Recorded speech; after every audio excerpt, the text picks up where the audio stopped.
Good evening and welcome to episode 114. As always, we'll start with our gratitude attitude. So, if you would please gently close your eyes. Take a deep breath.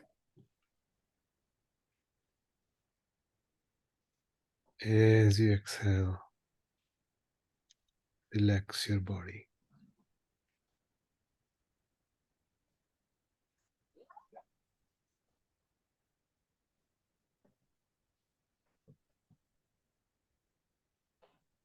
Take another deep breath.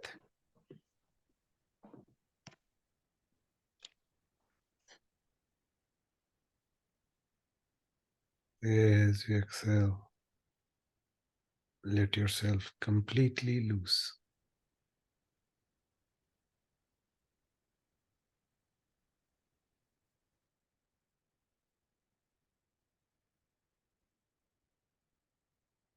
Take one more deep breath.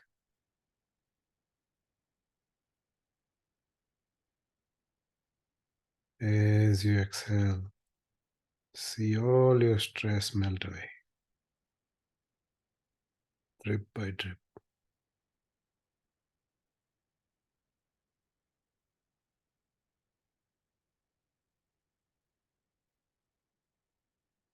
Now, think of one thing that you're thankful for that happened in the past week.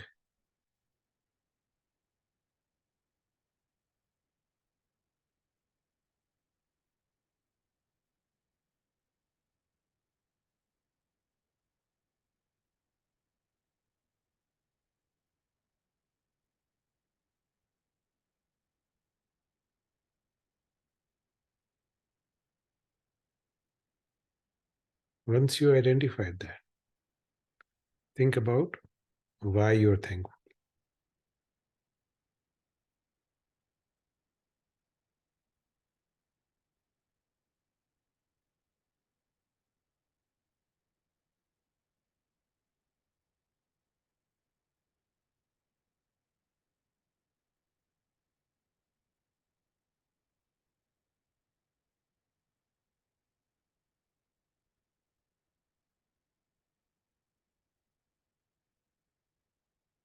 And now let's set it free.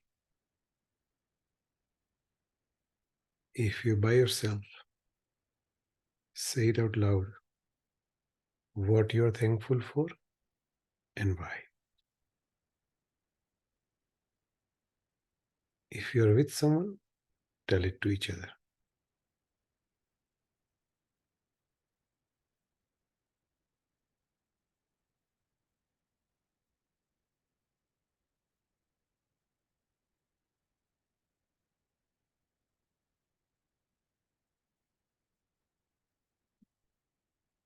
All right. So we often talk about how our delusions, anger, attachment, hatred, jealousy, so on and so forth, are the root of our problems. And we discussed ways we can eliminate those from our lives and need to do so. Today, I thought we would flip the script on its head, so to speak. How about instead, we talk about how fortunate we are to be here and now. Now, those of you who are from Colorado, you may have seen this ad on TV. They used to run 20 or so years ago. They would show you beautiful mountain scenery, lake, and a voiceover appears. It says something like, some people come here for vacation and you live here. Don't you think you're lucky? Buy lottery. By the way, $1.2 billion. Hopefully you bought it today. And that pretty much sums up my feeling about where we are in life today. Let me explain. We'll begin with the simplest of points. We have this human life. Now, if we believe in reincarnation, then you know that a human life is not always guaranteed. Why is it advantageous to have a human life? Well, for one thing, we as humans can do something about our unhappiness or our suffering. We have the freedom to make choices that will affect our lives. I had actually an interesting discussion about this with a friend who runs an international charity on humane education. And she said, given a choice, this was 3 years ago, I want to say. She said, given a choice, she would rather come back as a dog in a rich family who cared for her. She thought that was better than a human life because she would not need to worry about anything. And that's because she and all of us, for that matter, don't know what a dog is going through. And we don't know dog worries or not. Dog may be anxious all the time. And we would not know it at all, right? A dog has no choice about his well-being. He's at the mercy of its owners, if you will. So coming back to this human life, we have the ability to make decisions that not only affect our current situation, but also our future situations. Now, granted, most humans don't realize how lucky they are to have this human life. Let me go back to my lottery analogy. Statistics shows that most people who win jackpot lose it within 5 years. 5 years, think about it. They lost it all. Some say they go back to their own normal. But to me, it's worse than that. Because now they're used to a certain lifestyle and they don't have a way to provide for it. Before, at least they did not have the lifestyle to support it, even though they did not have money to support it, right? I hope this makes sense. So most people are in this situation. They don't have a clue how lucky they are to have this human life and they are wasting away. Let me put it another way. If you believe in karma, to get this human life, we are using a lot of good karma. And we must have created that in our past. Now that good karma is used up. If we don't do anything about it, that would be such a waste. On the other hand, if we take advantage of this human life and create virtuous karma, create good karma, it will help us in our future lives. So many causes and conditions have to come together for us to be where we are in this life. Now, we talked about having a human life. On top of that, we have been exposed to spirituality in our lives. That exposure to spirituality is not by accident either. Again, our karma played a huge role in that. Not everyone says, hey, I want spirituality. I know so many of us take this exposure for granted. But think about it. Out of 8 billion human beings, not everyone is exposed to spirituality. Those who have been exposed, how many actually do something about it? On a regular basis, that also. Most people go about their day busy with stuff that in the end has no relevance. At the time, it feels so important, so people just plug it away. So here you are, spending at least 40 minutes a week trying to advance your spiritual practice, trying to find that peace within, trying to make sure not to disturb others' peace, right? Be mindful about it. trying to help other people alleviate their suffering, and so forth. That creates a lot of positive karma. That bank of virtuous karma, virtuous actions, is going to come in handy in the future. As you know, thing with karma is that you never know when it will ripen again, but it will certainly ripen someday. So the fact that you're creating a bank of this good karma is like having a fat bank account that will allow you to cash in someday. When would it be right time? Someone asked me a long time ago. Well, I don't know, is the honest answer. However, I do know that when we die, depending on our state of mind, specific karma ripens, which decides what the next step is for our continuum. So if that's true, then I would rather have more of those positive karma banked sooner rather than later. Because at that point, it's a game of probability.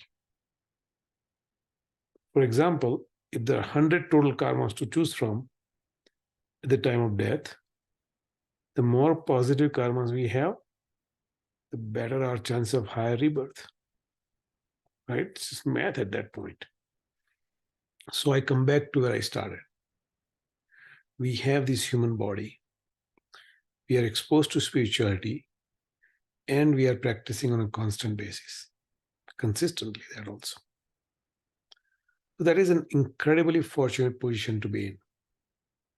We must be thankful for our great fortune. So that's the session for the day. In our meditation today, as always, we'll settle down at our heart first, and then we'll perform what is known as absorption of cessation of thoughts meditation. All that means is no thoughts, no feelings, no emotions. We do this by imagining ourselves as a piece of wood or a piece of rock. A piece of wood has no thoughts, no feelings, no emotions. Just like that, we'll stay still in our minds, experiencing a deep peace. And we'll hold that peace as long as we can. If we lose our focus, we'll go back to being a piece of wood. So that's the idea. If you're ready, let's begin. Please get into your meditation posture. If you are sitting on a chair, just make sure your feet touch the ground. Back straight. Spine upright. Shoulders leveled. Gently close your eyes.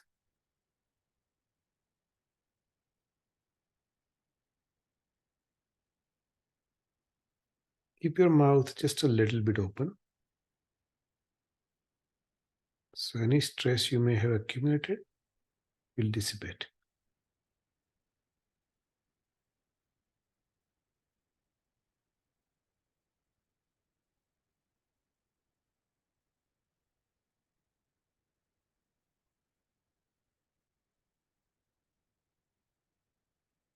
Palms in your lap, right over left, thumbs gently touching each other.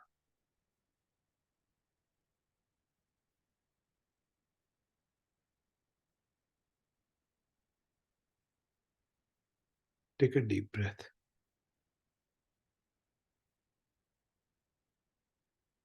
As you exhale, see all your stress melting away from your body.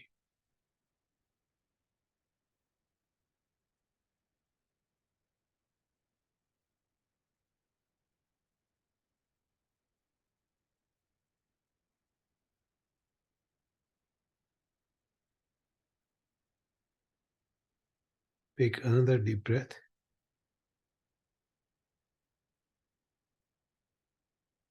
As you exhale, Let yourself completely loose, like a rag doll.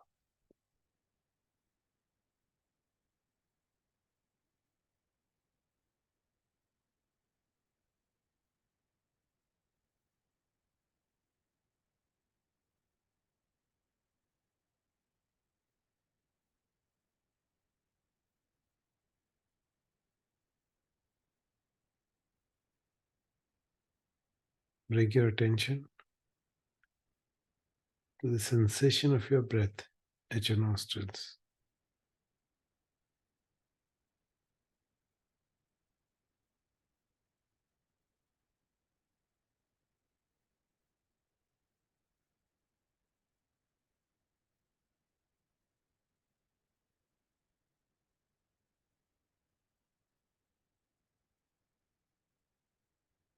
Feel the cool air as you breathe in.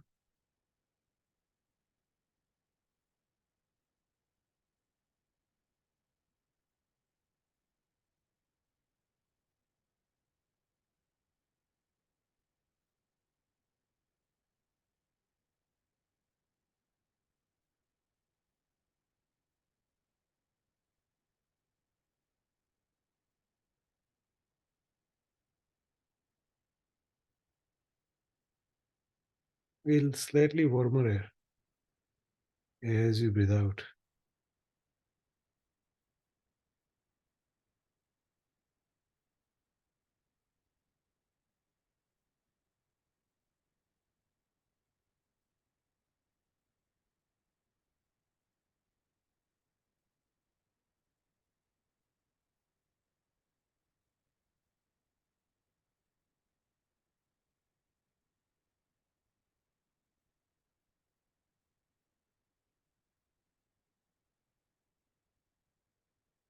Keep your attention at the sensation of your breath for about a minute or so on your own.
Bring your attention at your heart.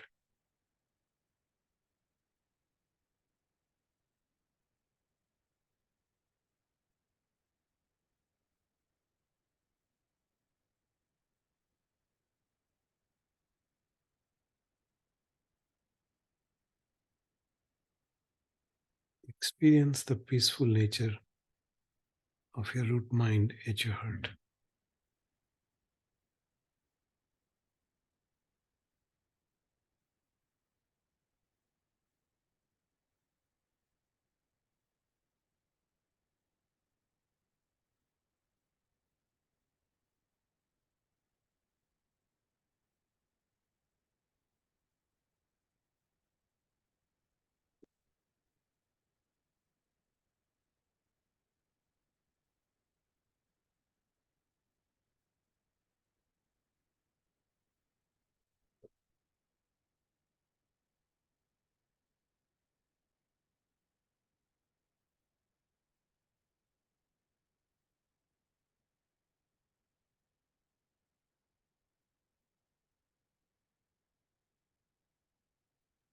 At this peaceful moment, bring the next peaceful moment.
Remember,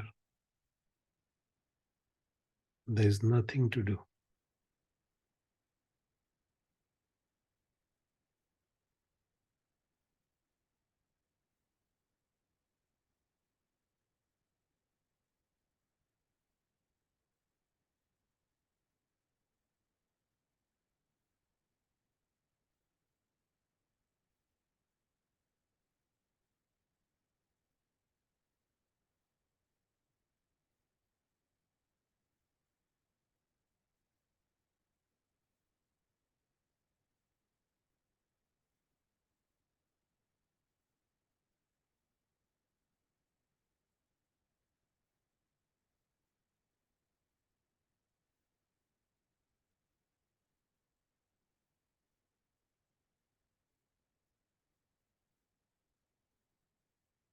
There is nowhere to go.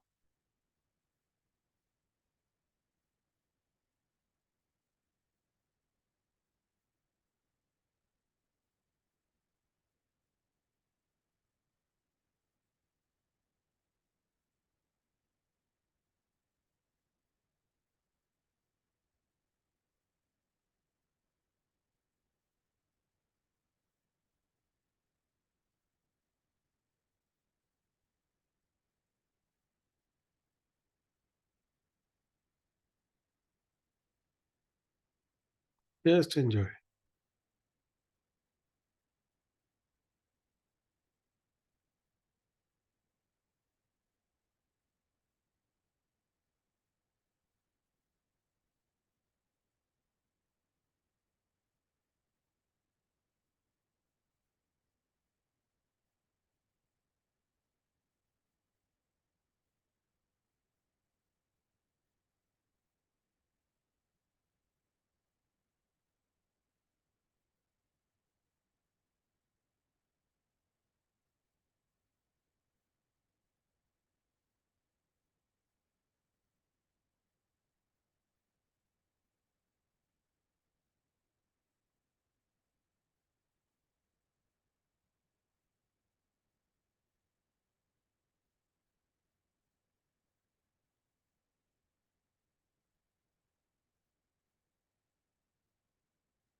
Now, imagine you are a piece of wood or a piece of rock.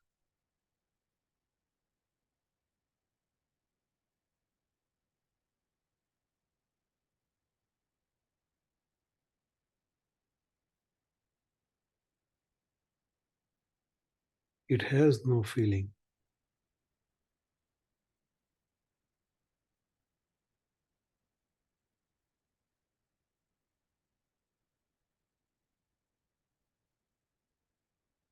It has no thoughts.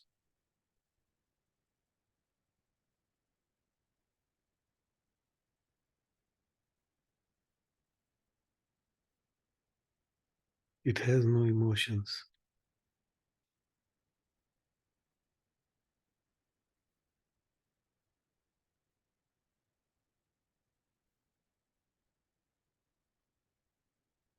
Just be.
Just focus on the peace at your heart.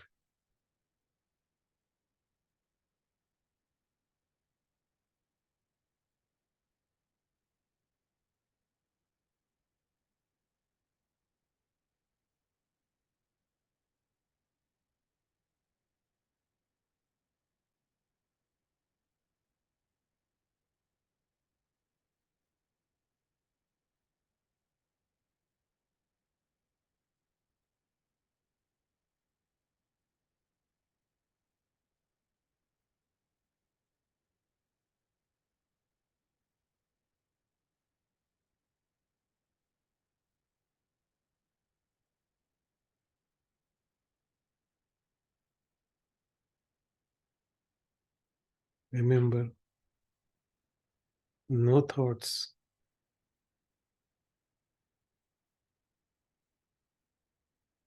no feelings, no emotions.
When you're ready, gently open your eyes.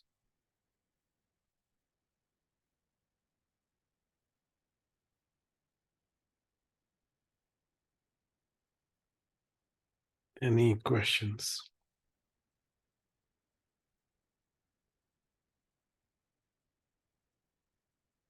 You're on mute, uncle.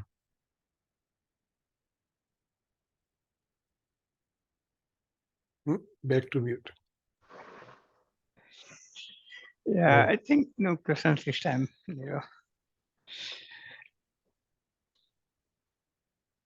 Anyone else? Only one thing I will say that we ourselves don't realize in our life that how lucky we are And we always think that everybody else or everybody is more happy or prosperous than him. The fool's errand.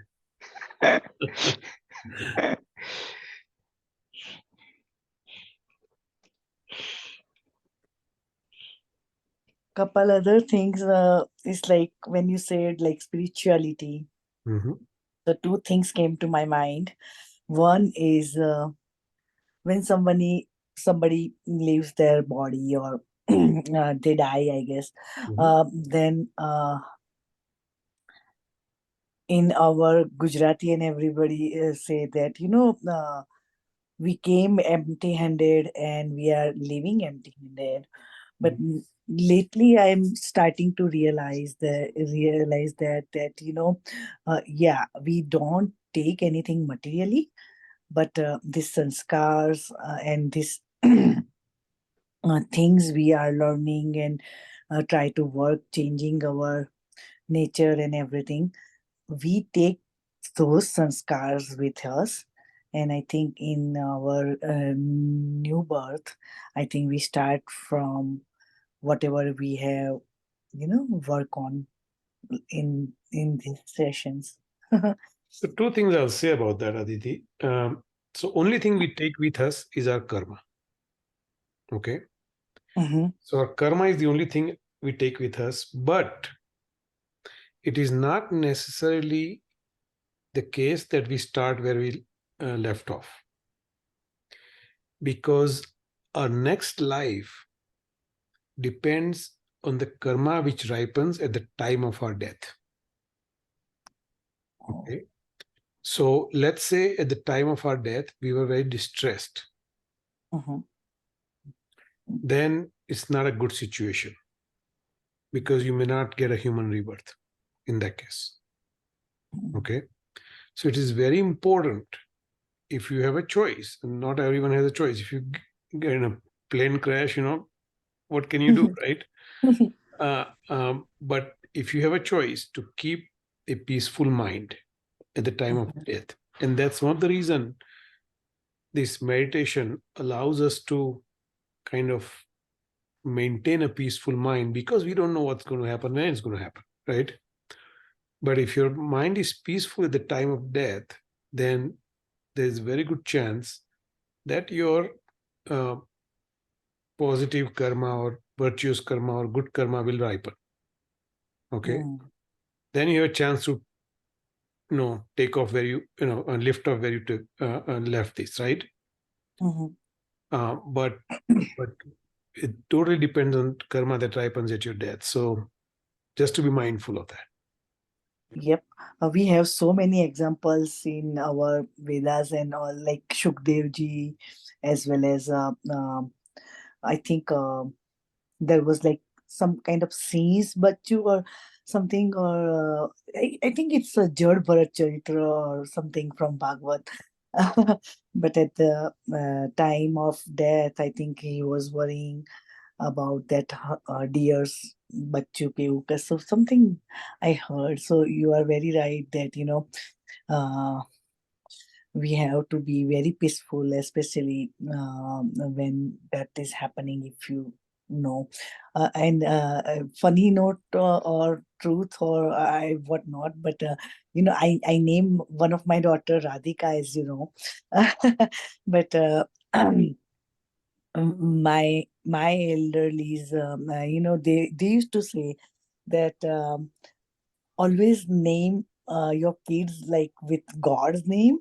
So at So you the have at least, yeah. at the end, it's like that time, you maybe you are asking that, hey, is Radhika here? Is Radhika here? But uh, it's actually Radha, Yeah. so I mean, God is not fool, but but Yeah, I see what you're saying, but that's a different conversation because there is attachment there, which is not good at the time of death Yes. either. But that's a conversation we can have some other day about death and attachment and all that stuff. So Mhm, mhm. Definitely. yeah. Premal, anything you want to add? No, Just listening makes a lot of sense. Uncle, Uh, you're smiling. One, So one thing I will say that it's very hard to even see what the dying person is thinking or under what type of thought process he's going basically. And like, is he remembering something that he has something bad or evil and he's trying to say that forgive me, or he's trying to remember his good karma and say I did all this good thing and now I'm good to go. and it's a very difficult situation, basically a mental status which we do not know, because number one, that we haven't gone through that experience, and other thing that it's very hard that somebody will share this experience, what type of thought process he or she is going through basically. So probably this is again my own personal thinking, that what we are thinking or talking is some sort of a philosophical idea, or some sort of a advice, I will say, to the person that at the time of dying, people say that you take the name of the God and you will have the like moksha in our Liberation, yes. language. Yeah. And that's what he or she try to do. You sing those type of chant, those type of bhajanas, or take God's name and try to make sure that he is on the right path basically. So it's again in my personal opinion or feeling that it's a sort of a unknown territory. It is. It is. The only thing we have to go by is whatever Shastras and Dharmas tell us. And Yeah. again, maybe we should have this discussion someday on death. All right. We had this discussion before in the past. Maybe we can do it. You can do it again. Yeah. Yeah. Yeah. Go ahead, Prema. No, I was just saying, yeah, we should do that again. Yeah, let's try and do that then. All right. I'm going to stop recording.